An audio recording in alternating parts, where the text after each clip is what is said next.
올림픽 경기에서는 0.01초에 따라서 메달의 색깔이 바뀌기도 합니다. 우리는 그 하나를 임계점이라고 합니다. 임계점이란 물질의 구조와 성질을 다른 상태로 바꾸는 온도와 압력을 의미합니다. 이전과는 다른 완전한 변화로 넘어가는 그 지점을 임계점이라고 말하는 것이죠. 임계점을 넘어가게 되면 이전 상태와 완전히 다른 모습과 성질을 지니게 됩니다. 그래서 이 임계점이라는 단어는 사회 여러 많은 분야 가운데 사용되어지고 있어요. 근데 그 중에서도 영적인 부분에서도 사용될 수 있다라고 생각이 들어집니다. 영적으로 완전한 변화, 질적으로 완전한 변화, 그 변화를 만들어내는 영적 임계점이 있다는 것입니다. 오늘은 저는 본문의 말씀을 중심으로 하여서 영적인 임계점을 넘어서 완전한 변화를 만들어내는 그 한 가지 사실에 대해서 여러분과 함께 나누려고 합니다. 지난주에 우리는 고넬료의 그의 삶의 특징에 대해서 함께 살펴보았습니다. 고넬료는 정말 경건한 사람이었어요. 그의 경건은 영향력 있는 경건이었습니다. 그가 가정에 있으면 가족의 사람들이 거룩한 사람, 경건한 사람이 되었고요. 그가 직장에 가면 군대 수하에 있는 부하들이 경건의 모습을 보였습니다. 그의 경건의 기초는 하나님에 대한 경외심에서 나왔어요. 그는 하나님을 정말 진심으로 경외하는 사람이었습니다. 그의 경건은 실천적 경건이었습니다. 그의 주변 가운데 고아와 과부를 뒤돌아볼 수 있는 실천적 경건의 모습을 지니고 있었죠. 그의 경건의 창은 하나님께 항상 열려 있었습니다. 그래서 그는 유대인은 아니었으나 유대인처럼 시간을 정해놓고 항상 하나님께 기도하는 사람이었습니다. 그는 정말 누가 봐도 경건한 사람이었어요.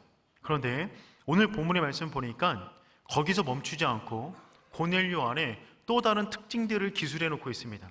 첫 번째는 무엇이냐면 그는 말씀대로 순종하는 사람이었습니다. 그는 정말 단순하게 순종하는 사람이었습니다. 고넬료는 하나님으로부터 보냄받은 사자를 통하여 베드로를 초청하라는 이야기를 들었습니다. 그런데 고넬료는 그때까지 베드로가 누군지도 몰랐어요. 하지만 하나님께서 명령하시자 단순하게 자기 밑에 있는 수하들을 보내어 고넬료를 자신의 집으로 초청합니다. 여러분, 근데 그 수하들이 그 먼 길을 떠나서 베드로를 만날 수 있다라는 보장은 없어요. 베드로를 만난다고 한들 베드로가 고넬료를 만나러 온다는 보장도 없습니다. 베드로가 온다고 한들 그가 언제 올지 모릅니다. 그게 오늘 올지 내일 올지 한 달 후에 올지 아무도 모르는 상황인 것이죠. 그런데 고넬료는 무조건 기다립니다. 그 말씀하신 분이 하나님이기 때문에 그래요. 고넬료는 베드로가 안 온다라고 하는 것은 아예 상상도 하고 있지 않습니다. 하나님이 말씀하셨으면 무조건 이루어진다는 것을 믿는 것이죠. 하나님의 뜻이면 이것저것 생각하지 않습니다. 하나님께서 말씀하셨는데 그것의 확률을 따지지 않아요. 머리 굴리지 않아요. 그의 믿음은 단단하고 단순하고 담백했습니다. 우리의 믿음이 그런 믿음 되기를 소망합니다. 여러분, 고넬료는 또한 어떤 믿음의 사람이었냐면 말씀에 대한 거룩한 열정이 있는 사람이었어요. 그는 정말 말씀에 대한 뜨거운 열정이 있는 사람이었습니다. 그래서 고넬료는 베드로를 만나자마자 그 앞에 엎드려 절을 합니다. 25절과 26절 말씀 읽어보겠습니다. 마침 베드로가 돌아올 때에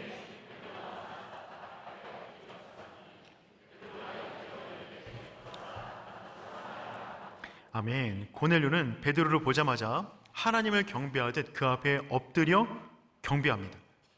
그는 지금 베드로를 보고 있는 것이 아니라 베드로와 함께한 그 하나님, 베드로를 통해서 전해질 그 말씀에 대한 경외심을 표현하고 있는 것입니다. 그가 엎드린 것은 여러분 신에게 행동하는 그런 모습이었어요. 이때 베드로가 뭐라 그러냐면 일어나라, 나도 사람이다 라고 겸손하게 표현합니다. 여러분도 혹시 이런 표현 써보신 적 있어요? 나도 사람이다. 우리는 그 반대편에서 나 좀 대접해달라고 나도 사람이다 라고 말한 적은 종종 있을지 모르겠지만 베드로 같은 상황은 아무나 겪을 수 있는 상황은 아닌 겁니다. 나도 사람이다. 일어나라. 그러자 고넬료가 이렇게 말을 합니다. 33절 말씀 읽어보겠습니다. 내가 곧 당신에게 사람을 보내었는데 오셨으니 잘하였나이다. 주께서 당신에게 명하신 모든 것을 듣고자 하여 다 하나님 앞에 있나이다. 아멘. 여러분, 고넬료는 뭐라 그러냐면 다 하나님 앞에 있나이다. 우린 지금 하나님 앞에 있다라는 것입니다. 이 하나님 앞에 있다라는 이 표현을 라틴어로 말하면 코람 데오입니다. 종교개혁자들이 종교개혁을 일으켰을 때 그들이 붙잡았던 구호가 무엇이었냐면 코람 데오였어요. 우리는 하나님 앞에 있습니다. 하나님 앞에 있습니다. 근데 여러분, 고넬료는 청교도보다 훨씬 더 앞에, 그 앞에서 정말 코람 데오를 붙잡은 인생을 살았던 것이죠. 나는 하나님 앞에 있습니다. 여기까지 정리해서 보면 고넬료는 정말 성경에 나와 있는 그 누구보다도 경건한 사람이고 믿음이 좋은 사람처럼 보입니다. 그는 하나님 말씀하시면 무조건 순종하는 사람이었어요. 그 좋은 말씀을 자기만 듣는 것이 아니라 자기가 살아가는 많은 사람들을 초청해서 함께 듣기를 원했던 말씀에 대한 열망이 있는 사람이었습니다. 그럼 코람데오의 신앙이 있었어요. 더군다나 말씀을 전하는 사람을 인간으로 보는 것이 아니라 하나님처럼 대할 만큼 그는 말씀에 대한 경외심이 있는 사람이었습니다. 누군가 만약 구원을 받아야 한다면 고넬료는 무조건 첫 번째로 구원받아야 될 사람처럼 보입니다. 그런데 놀랍게도 고넬료는 구원받은 사람이 아니었습니다. 별로 놀라지 않으신 표정인데 저는 굉장히 놀랐습니다. 고넬료는 놀랍게도 아직 구원받은 사람이 아니었어요. 그는 구원의 99도까지 다가간 사람이었습니다. 하지만 그에게는 1도가 부족했어요. 영적 임계점을 넘어가지 못한 것입니다. 우리 주변에도 그런 사람 얼마나 많이 있습니까? 구원받은 사람처럼 보입니다. 거의 구원받은 사람처럼. 우리 주변에도 그런 사람 얼마든지 찾아볼 수가 있죠. 예수 믿지 않음에도 불구하고 그 사람이 살아가는 삶의 모습은 감히 누구도 따라올 수 없을 만큼의 깊은 인격과 선한 모습을 지니고 있는 분들 여러분 주위에도 계십니까? 별로 없으시군요. 제 주위에는 종종 계십니다. 아니, 많이 계세요. 타종교를 믿는 분들 가운데도 인품이 훌륭한 분들 계십니다. 심지어는 이단에 있는 분임에도 불구하고 그분이 살아가는 그 삶의 모습만 잘라서 보면 본받을 만한 분들도 있습니다. 우리 주변에 그런 분들 굉장히 많이 있어요. 근데 여러분, 그런다고 해서 구원받는 것은 아닙니다. 구원받은 사람처럼 보이는 것과 실제로 구원받은 것은 완전히 다른 이야기가 되는 것이죠. 구원의 거의 99도까지 다가간 사람처럼 보인다 할지라도 그 1도가 채워지지 않으면 그 사람은 여전히 구원받지 못하는 거예요. 임계점을 넘어서지 못한 것입니다. 그 임계점은 무엇이죠? 예수 그리스도입니다. 예수 그리스도, 그분을 내 인생의 구주로 모시지 않는 한 영적인 임계점을 넘어갈 수 없다는 것입니다. 고넬료는 하나님으로 충만한 사람이었어요. 그런데 예수를 몰랐습니다. 그는 열심히 기도했지만 예수 이름으로 기도하지 않았어요. 그는 도덕과 선한 인생을 살았지만 그는 예수를 모르는 사람이었다고요. 안타깝지만 이것이 사실입니다. 지금도 수많은 유대인들은 토라를 암송해요. 구약 성경을 히브리어로 봅니다. 우리는 한글로 보기도 힘든데 경건의 삶을 살아가요. 철저하게 하나님 앞에 살아가려고 노력합니다. 하지만 그들 역시 임계점을 넘어가지 못했어요. 성경에 그처럼 안타까운 사람들이 얼마나 많이 등장하는지 모릅니다. 가룟 유다가 그 가운데 대표적인 사람입니다. 가룟 유다는 자신의 모든 과거를 청산하고 예수 그리스도를 쫓기 시작합니다. 이 결단은 아무나 하는 것이 아니에요. 그는 그 가운데 열심히 사역했어요. 그래서 중요한 보직도 받았습니다. 헌금계를 맡은 회계일을 맡게 되었어요. 하지만 그는 구원에 거의 99도 접근해 왔지만 마지막 그 한 가지, 예수님이 가시는 십자가의 길을 받아들이지 못했어요. 구원의 길을 받아들이지 못했어요. 그것을 넘어가지 못하자 그는 인생이 거기서 끝나게 된 것입니다. 후메네오와 알렉산더 역시 마찬가지입니다. 디모데전서 1장 19절 20절 말씀 우리 함께 읽어보겠습니다. 착한 행실을 가져라.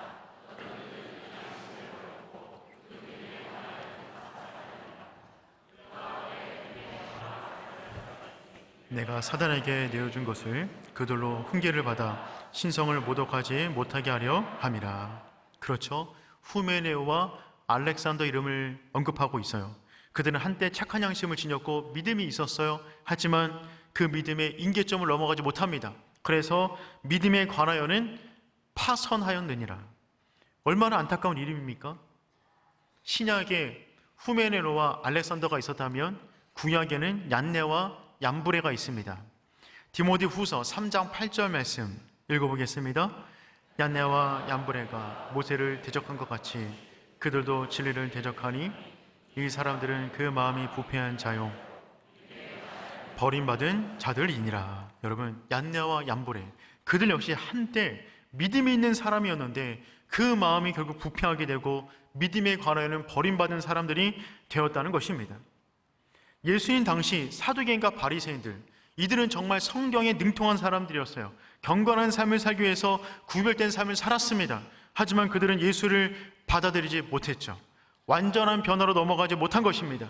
그 하나가 채워지지 않을 때 그 인생 전체가 무너지는 것입니다.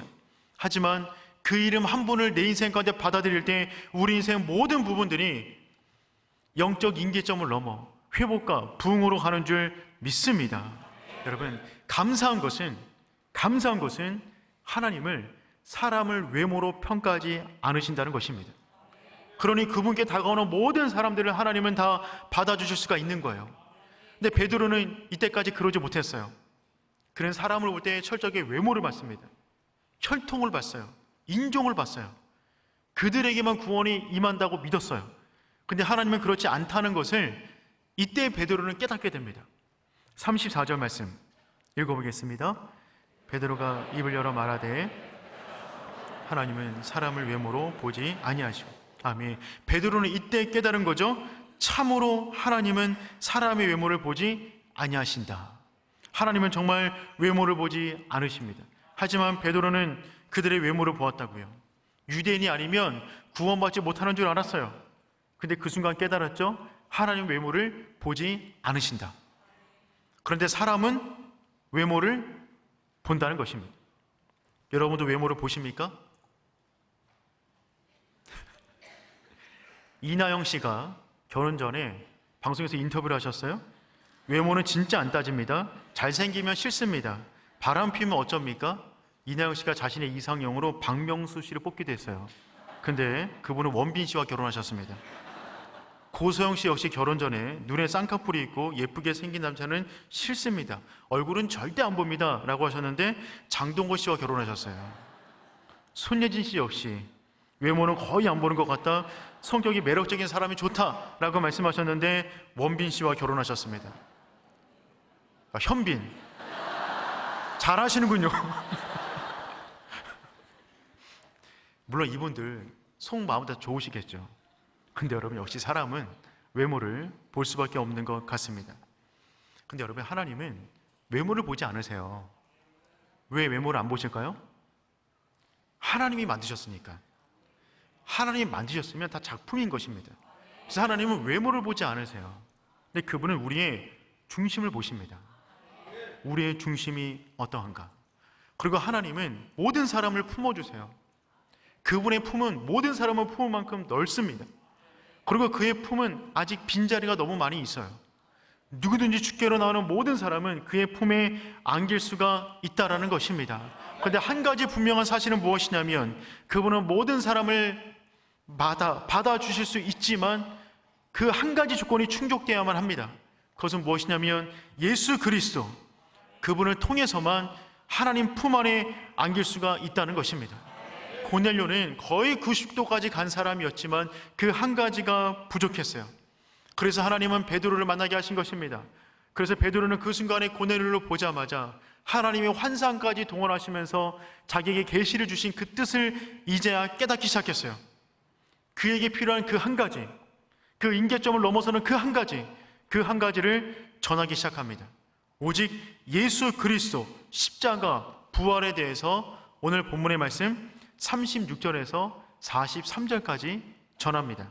그의 대지는, 설교 대지는 5개의 대지예요. 첫 번째, 베드로는 예수님의 생애와 그분의 사역에 대해서 전합니다. 38절 말씀 읽어보겠습니다. 기름 붓듯 하셨음에 그가 도로 다니시며 선한 일을 행하시고 마귀에게 눌린 모든 사람을 고치셨으니 이는 하나님이 함께 하셨습니다. 아멘. 베드로는 먼저 고넬료에게 예수님의 사역에 대해서 소개하고 있어요. 그분의 모든 사역은 성령의 사역이었습니다. 그분이 가는 곳곳마다 성령의 기름이 넘치도록 부어졌습니다. 특별히 그분은 선한 일을 행하셨는데 마귀에게 눌린 모든 사람들을 자유하게 만드는 일을 하셨다는 거예요. 여러분, 아마 고넬료는 놀랐을 거예요. 그는 생각할 때 그는 죄수로 죽었는지 알았을 것입니다. 근데 예수님이 정말 이렇게 선한 삶을 살았다고? 그렇다면 뭔가 판결이 잘못된 것은 아닐까라고 하는 생각이 들었는 줄 모르겠습니다. 곧 이어서 베드로는 예수님의 십자가를 전하기 시작합니다. 39절 말씀 읽어보겠습니다. 우리는 유대인의 땅과 모든 일의 증인이라. 그를 그들이 나무에 달아 죽였으나. 아멘. 베드로는 그 이후에 예수님의 죽음, 십자가에 대해서 설명해요. 그들이 나무에 달아 죽였으나. 그들은 누굽니까? 누가 예수를 죽였죠? 고넬료의 동료들이에요. 그의 부하들이에요. 그의 상관들이에요. 그 군인들이 로마법에 의해서 예수를 십자가에 달아 죽인 것입니다. 그 말을 듣는 순간 고넬료 마음 가운데 얼마나 뜨끔했을까요? 그런데 거기서 끝나지가 않았다고요. 예수님의 부활을 말합니다. 40절 말씀 읽어보겠습니다. 하나님이 사흘 만에 다시 살리사 나타내시되. 아멘. 정말 놀라운 것은 고넬료가 한 번도 들어보지 못한 사실, 예수가 죽었다는 이야기는 들었는데 여기까지가 그가 들은 전부였는데 한 가지가 더 있었던 거죠. 그것은 무엇이면 그분이 부활하셨다. 고넬료가 이 말을 듣는 순간 얼마나 놀랐을까요?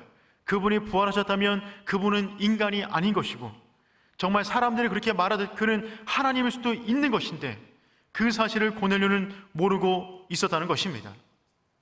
근데 거기서 끝나는 것이 아니라 네 번째, 그 부활하신 예수께서 산자와 죽은 자의 심판자가 되신다는 것을 언급하고 있어요. 42절 말씀 읽어보겠습니다. 백성에게도 전대하되 하나님이 살아있는 자와 죽은 자의 재판장으로 정하신 자가 곧 이 사람인 것을 증언하게 하시고. 아멘. 부활하신 그분께서 지금 뭐하고 계시냐면 하나님 보좌 우편에 앉으셔서 산자와 죽은 자의 심판자가 되셨다. 여러분, 로마의 왕보다도 더 큰 권세를 지니고 있는 만왕의 왕이 있다는 사실을 지금 전달하고 있는 것입니다. 그 순간에 고넬료가 얼마나 두려웠을까요? 자기는 그 예수를 몰랐고 자기 같은 군인들이 예수를 죽였고 그분이 부활하셔서 산자와 죽은 자의 모든 심판의 권한이 그분에게 있다면 나는 죽을 수밖에 없는 존재인데 그 순간에 고넬료와 함께 있는 사람들이 얼마나 두려웠겠습니까? 네, 베드로의 설교는 거기서 끝나지가 않아요. 한 가지를 더 말합니다. 예수를 힘입어 죄사함을 얻게 된다는 것입니다. 43절 말씀 읽어보겠습니다. 증언하되 그를 믿는 사람들이 다 그의 이름을 힘입어 죄사함을 받는다 하였느니라. 아멘. 고넬료의 입장에서 얼마나 기쁜 소식입니까? 그분을 믿기만 하면 그 이름을 힘입어 모든 사람들이 구원을 받을 수가 있다는 것입니다. 그 순간에 고넬료의 영혼은 완전히 깨어났어요. 그의 이전 삶의 질서는 완전히 무너져 버렸습니다. 그의 영혼 가운데 완전히 찬물을 끼얹은 듯한 영혼이 깨어나는 그 놀라운 순간을 지금 고넬료는 경험하고 있는 것이죠. 마치 도끼로 내려 찍어서 그의 이전 세계관이 전부 다 산산조각 무너지는 경험을 하고 있는 것입니다. 저는 오륜의 모든 예배마다 이러한 경험이 있기를 소망합니다. 혹시 이 자리 가운데 아직 그 분명한 예수 그리스도, 그분의 이름, 그분이 갖고 있는 능력, 그 권세, 그 진리를 확신하지 못하고 있는 분들 계시다면 그 이름을 붙잡을 수 있는 복된 시간 되기를 축복합니다. 우리 인생의 모든 문제는 우리 인생의 문제가 만 가지라면 그 만 가지 조건을 다 채워야만 우리 인생이 안전하고 편하게 되는 것이 아니라 우리 인생의 만 가지든 천 가지든 나사렛 예수 그리스도 그 이름 하나 붙잡으면 우리 인생의 또 다른 임계점을 넘어가게 돼서 주님께서 주시는 놀라운 평안과 회복을 경험하게 되는 줄 믿습니다. 여러분, 그 능력이 예수 이름 안에 있어요. 한번 정리해 볼게요. 그 예수님은 하나님의 아들이셨어요. 그분은 십자가를 지셨습니다. 그분은 부활하셨어요. 부활하신 그분은 산자와 죽은 자의 심판관이 되셨어요. 그런데 그 이름을 믿는 모든 사람마다 그 이름을 힘입어 하나님의 자녀가 되고 죄사함을 얻게 되는 것입니다. 오고 가는 모든 세대 가운데 모든 인생은 결핍투성이이지만 그 가운데 예수를 받아들이는 모든 영혼들은 그 모든 결핍이 예수 이름으로 충만하게 된다는 놀라운 진리가 성경 가운데 기록이 되어져 있습니다. 베드로는 이제 6번째 대지로 넘어가려고 합니다. 5번째 대지까지 설명했어요. 베드로의 대지가 몇 번째까지 갈까요? 아무도 모릅니다. 근데 뒤로 더 있었어요. 베드로가 이제 5번째를 끝냈고 6번째 대지를 말하려고 하는 그 순간에 더 이상 말할 수 없는 상황이 벌어졌어요. 어떤 일이 벌어졌냐면 아직 설교가 다 끝나지 않았는데 설교 중간에 성령 충만이 내린 것입니다. 44절 말씀 읽어보겠습니다. 말씀을 듣는 모든 사람에게 내려오니. 아멘. 베드로 말이 아직 끝나지 않았어요. 그의 설교가 아직 끝나지 않았어요. 분위기 딱 보니까 고넬료와 함께한 사람들이 은혜 받은 것 같아요. 조금만 더 가면 아멘 아멘 많이 나올 것 같은데 더 지나가려고 하는데 더 지나갈 수가 없었습니다. 왜냐하면 성령 충만이 그 가운데 덮친 것입니다. 여러분, 베드로는 누구입니까? 베드로는 사도행전 2장에서 마가다락방 가운데 기도할 때 성령의 충만함을 몸소 경험한 사람이었어요.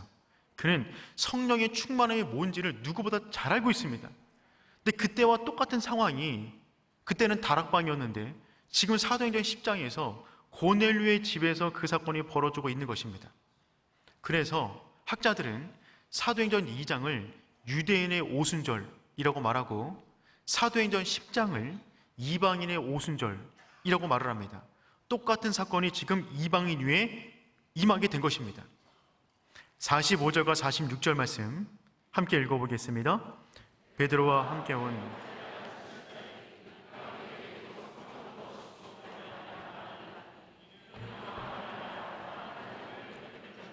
아멘. 여러분, 다락방에 모여있는 모든 사람들에게 성령이 임했어요. 그것은 베드로가 경험했던 성령과 똑같은 성령 충만의 역사였습니다. 그리고 그들이 어떻게 했냐면 방언을 말하기 시작합니다. 그리고 하나님을 높이기 시작해요. 방언의 찬양과 놀라운 기사와 역사를 그들이 하늘의 언어로 계속해서 말을 하기 시작하는 것입니다. 이 현상을 보고 베드로는 정말 깜짝 놀랐어요. 베드로가 놀란 것은 그냥 놀란 것이 아니라 소스라치듯 놀랐는데, 베드로가 놀란 이유는 무엇이냐면 성령 충만이 임한 것 때문에 놀란 것이 아니라 그 성령 충만이 이방인에게 임한 것 때문에 놀랐어요. 그는 유대인에게만 성령이 임하는 줄 알았어요. 근데 여기 보니까 자기가 설교하고 있는 그 중간에 이방인 가운데 성령 충만이 임하게 된 것입니다. 그러니 만약에 베드로가 우리가 예배드릴 이 모습을 보고 있으면 뒤로 자빠져 기절할 수도 있습니다. 이렇게 많은 이방인들이 함께 모여서 하나님을 예배하고 있다고? 이런 일이 가능한가? 지금 베드로는 그런 상태 가운데 있었다는 것입니다. 45절에 보면 논란이 라고는 이 단어가 어떤 단어냐면 엑세스템이라는 단어입니다. 이 엑세스템이라는 단어는 어떤 단어냐면 그냥 놀란 것이 아니라 너무 놀래갖고 기절할 정도의 놀라움을 엑세스템이라는 단어를 써요. 이 단어가 언제 쓰였냐면 예수님께서 회당장 야이로의 딸을 살리실 때, 죽었던 회당장 야이로의 딸을 살리셨을 때 그 아이가 살아날 때 아버지가 보고 한 반응이 이 단어입니다. 죽었던 딸이 살아났으니 얼마나 놀랐겠어요. 그 놀라움이 지금 베드로 안에 있는 것입니다. 인간의 생각대로 진행되는 예배가 아니라 성령이 주도하는 그 예배, 성령 충만한 그 예배, 그 예배가 지금 고넬료의 집 가운데 임했던 것입니다. 여러분, 우리 역시 그 성령님을 사모하는 마음으로 모든 예배 가운데 참여해야 되는 줄 믿습니다. 사도행전을 보면 오순절 다락방에서는 기도하다가 호련히 성령이 임하셨습니다. 사마리아 땅에서는 성령 충만을 요구해서 기도하다가 성령 충만을 경험해요. 사도행전 10장에서는 고넬료 집안에서는 설교하다가 호련히 성령 충만을 경험하게 됩니다. 즉 무슨 얘기냐면 성령은 우리가 예측할 수 없어요. 언제 성령님이 내 안에 들어오셔서 내 인생을 뒤집어 놓을지 아무도 모릅니다. 그런데 분명한 사실은 성령님이 임한 환경은 다 다르는데 공통적인 특징은 있어요. 그것은 무엇이냐면 그 순간에 누군가는 하나님을 열망하고 있었어요.